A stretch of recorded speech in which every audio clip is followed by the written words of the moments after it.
This person, they go in the front door, and then they go out a window and down a rope in the middle of the night. If I could do something like that, I'd be the star of my AARP meetings. Clint Eastwood plays a master thief who gets in over his head when he tangles with the President of the United States in Absolute Power, and that's one of the new films we'll be reviewing this week on Siskel and Ebert, along with our take on the surprises in the Oscar nomination list.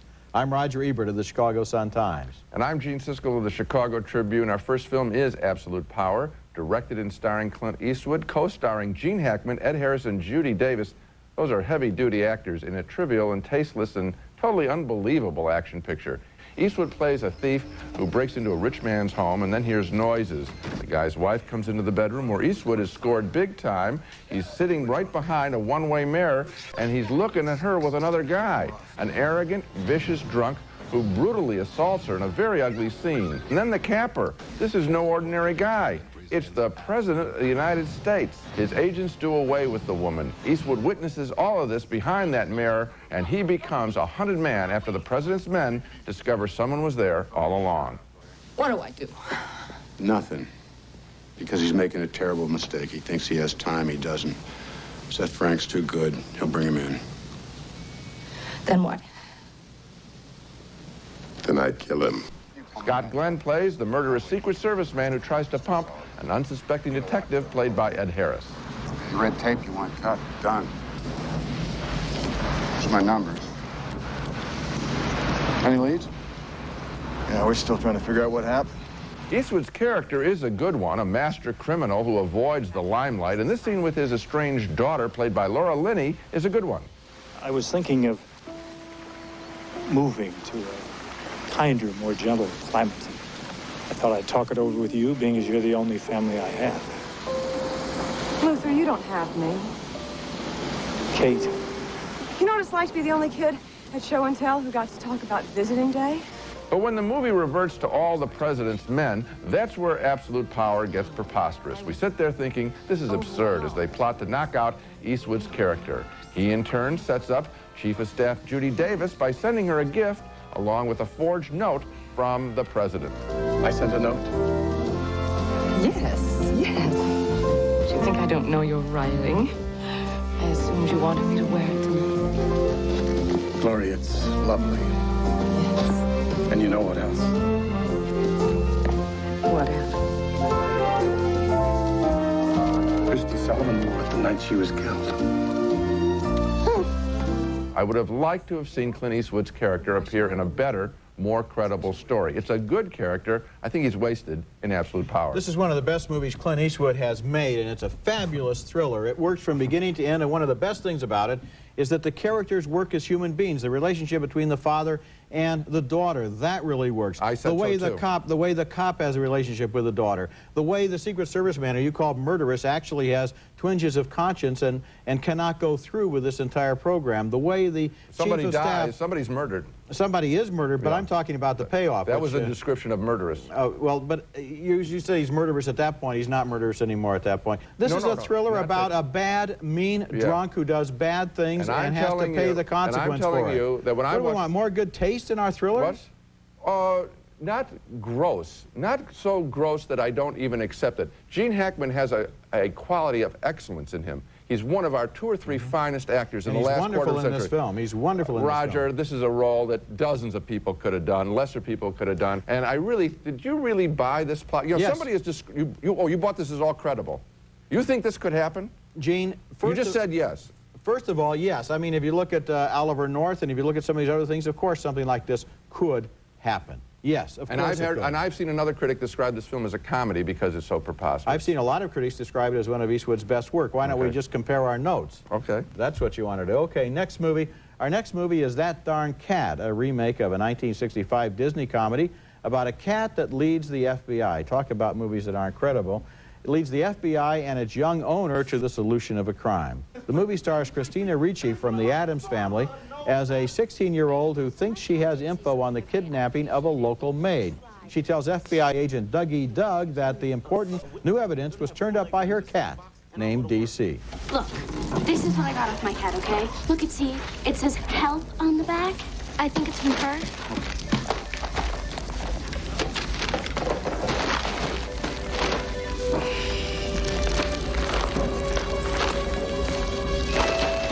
A little bit of Dougie Doug goes a long, long way in this movie, but then the entire film is pitched at the same inane level. People overact to conceal the secret that the screenplay has absolutely no redeeming interest.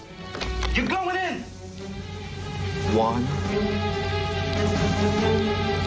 2, 3!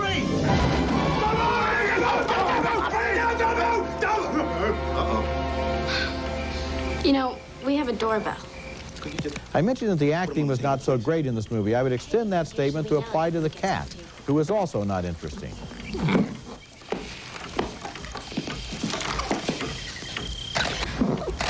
There are countless shots in this movie where DC the cat and its feline friends are allegedly participating in the plot, and in every one of them, I sense the presence of cat food just outside the edge of the frame.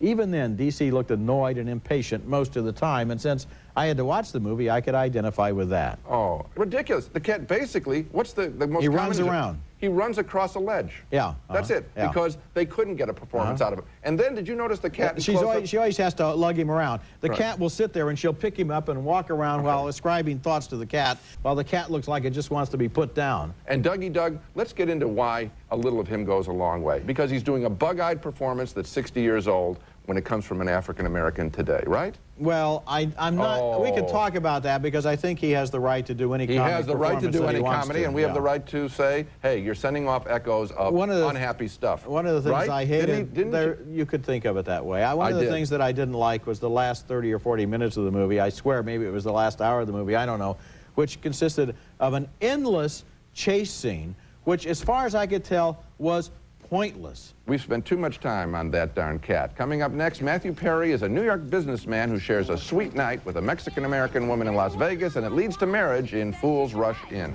You're married? The one with the body? I do not believe these kids have a clue what they are getting themselves into. I couldn't agree with you more. Really? I happen to think that it's terribly romantic. Opposites attracting is a traditional theme of movie romances, and it's the premise of our next film, Fools Rush In. Manhattan nightclub developer Matthew Perry, after being transferred to Vegas, has a fling with pretty Salma Hayek. She believes fate brought them together. He doesn't. No. I think if a guy gets hit by a bus, it's because he wasn't looking, not because of some master plan. So you don't think that it was fate that you were standing in this line when I got off the phone? Fate? No. No, I think it was more of a bladder thing. Meeting again months after their one-night stand, she tells them she's pregnant. I have always believed in a woman's right to choose. That's good, because I choose to keep this baby. Oh. Many of the laughs play into stereotypes as the lovers meet each other's parents and friends. First, Matthew Perry meets his new relatives and Salma Hayek's former fiancé. Alex, this is Chuy. He's a very good friend of the family. We grew up together. Chewie, hi. Luke Skywalker, how are you?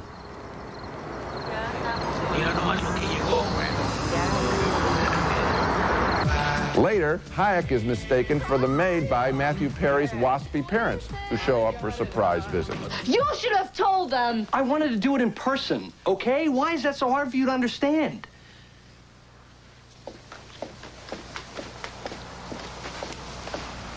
Well, here's your big chance. Actually, I found the lovers more attractive and fresher than any of their adventures in this sitcom. I liked them individually as characters, but thought of the truly bright writing of, say, the romance in Jerry Maguire, and found Fools Rush In wanting by comparison. It wasn't written as smart. This is a mixed review, but I was as disappointed as much as I was entertained by Fools Rush In. I know what you're talking about, and yet I'm giving it thumbs up because the two of them were charming, and also because I like the families. I like the two mothers in particular, especially the Mexican mother, who has a lot of common sense on her side. And I also enjoyed the Salma Hayek performance. We've only seen standard waspy stuff, really. Okay. I also enjoyed the Salma Hayek performance. We've seen her before only really in action pictures like Desperado and From Dusk to Dawn. I didn't know she could do anything other than fire a machine gun and jump out of speeding cars. And here, she is very funny with good comic timing and a lot of warmth. And it sold the whole thing to me. As far as I was concerned, it worked as a romance. This is where I think we differ sometimes, and I get frustrated with you as you were frustrated with me a little while ago, and that is I think you're too easy on this picture. You know what I'm talking about. Jerry Maguire, obviously one of the best films of the year, written smart. There's a continuum here. Jerry Maguire is here. Fools Rush In is here. It's still good enough to see. Oh, I wouldn't recommend it. Darn Cat is here. Darn Cat is subterranean. Come on. When we come back, David Arquette and Lucas Haas star in Johns. And we have a new system of reviewing movies. In addition to thumbs, you've seen it invented today by Roger. Here, here, and here.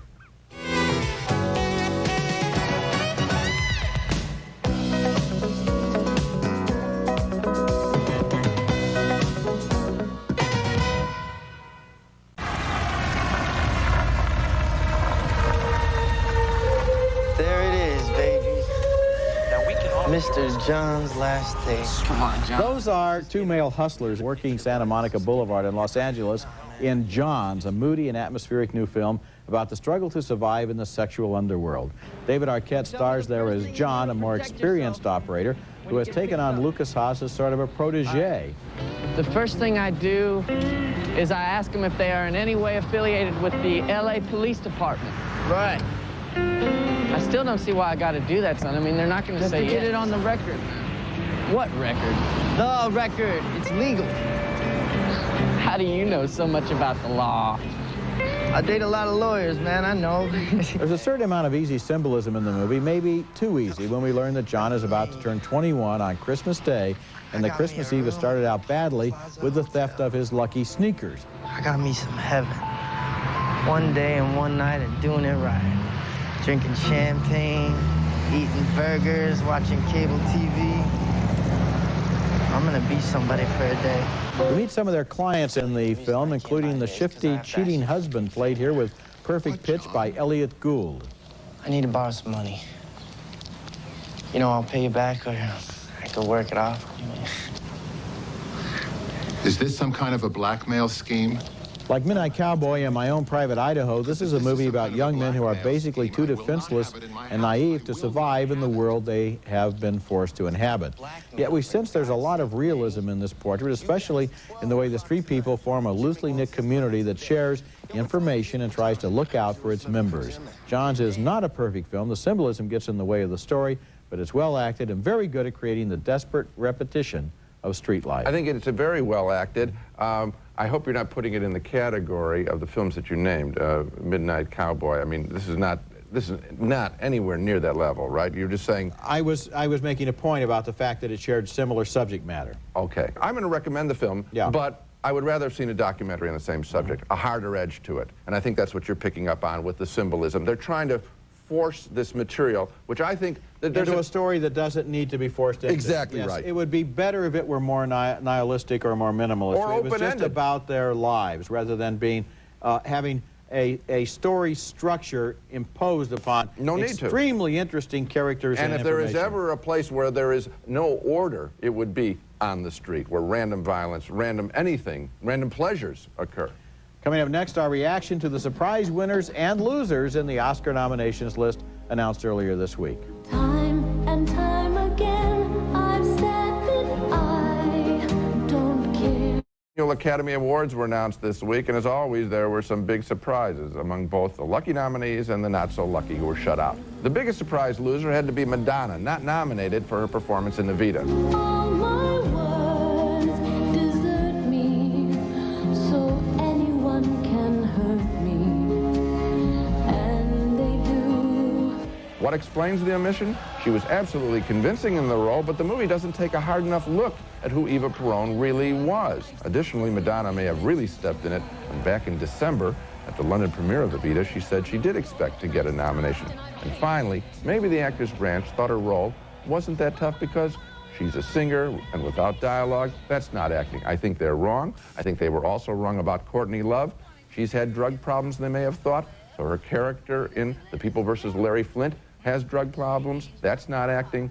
I think that is a big mistake. The Actors Branch doesn't realize that these are not documentaries that are being shot. These are performances. So the headline is, rock stars lose. And actually, of the two performances, Courtney Love's was the tougher one, in my opinion. Yes, that's the one I would have voted for. Well, the biggest surprise of all this year was how good most of the nominations really were, but there were some exceptions, and I was especially disappointed in the nominations in the documentary category. Now, Gene and I have complained for years that the selections in this category are hopelessly out of date. After the scandal over the failure to nominate Hoop Dreams, the Academy made some reforms, but again this year, the list of nominations inexcusably fails to include the year's best and most successful documentaries. No nomination, for example, for Paradise Lost, The Child Murders at Robin Hood Hills, which was the year's most talked about doc. No nomination for Al Pacino's Looking for Richard, a brilliant piece about acting, which was on Gene's top 10 list. No nomination for Microcosmos, with its breathtaking up-close photography of the insect world. And no nomination for A Perfect Candidate, the searing look at the Virginia senatorial race between Charles Robb and Oliver North. Did the documentary committee see these films? Why did they exclude them? How could they exclude them? Why do they continue their obsessive tilt towards safe, educational films that are far, far from the cutting edge of contemporary documentary filmmaking? What does it take to send these people a wake-up call? You know what? They resent the success of documentary films. These are people that toil in the shadows of the big boys, okay? And when one of their members gets out, breaks out, and makes it, they resent them and they charge it against them, and they think, well, they already got the box office, so we're not going to give them an award. And that's biased, it's wrong, it's not rewarding excellence, and frankly, probably they should simply cut this documentary committee apart and let people nominate whatever they want to. Let the whole branch nominate them, okay? If there were a documentary branch, which is another issue. Coming up next, surprise inclusions on the Oscar nominations list. What delighted Gene and me most about this year's selections when we come back. Huh? We're surprised we're not nominated for this year's Oscar race. Now let's talk about people who we are pleasantly surprised were nominated. At the top of my list is Billy Bob Thornton, who wrote, directed, and starred in Sling Blade, and who got nominated both for his acting and for his screenplay. It's a completely original piece of work, the creation of this character who talks and thinks oddly, but who we come to care for a great deal. They said I wasn't right in the head, so they put me there in a nervous hospital instead of putting me in jail. They let you out? Yeah. How come? They told me I was well.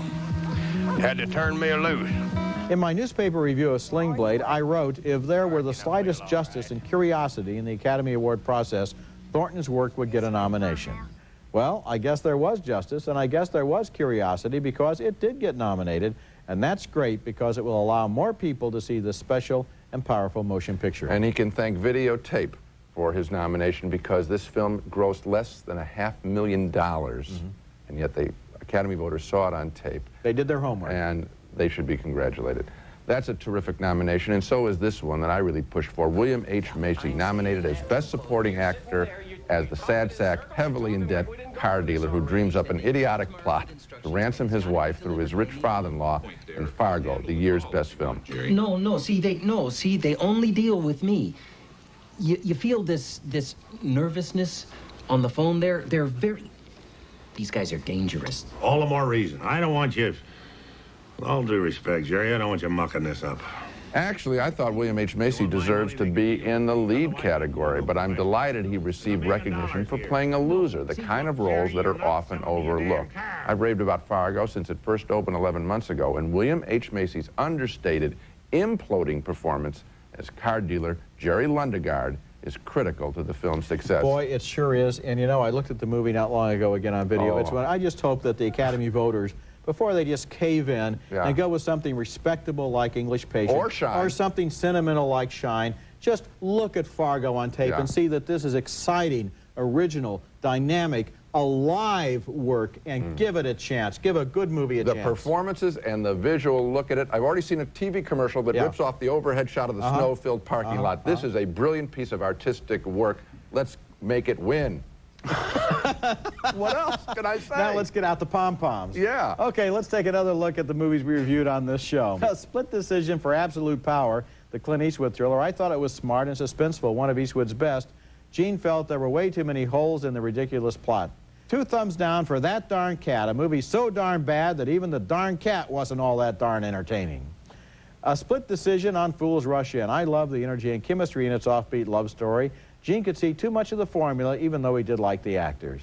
And finally, 2 thumbs up for Jaws and its moody, effective performances by David Arquette and Lucas Haas. That's it for this week. Next week, we'll be back with reviews of more new movies, including Blood and Wine, starring Jack Nicholson and Michael Caine as uneasy partners in a jewel heist. And also, The Empire Strikes Back. That's next week, and until then, the balcony is closed. Static Guard stops clothing cling anywhere. Spray every day on skirts, pants, and in coats to eliminate cling. Static Guard, the static stopper. Rich, buttery toffee, wrapped in smooth milk chocolate.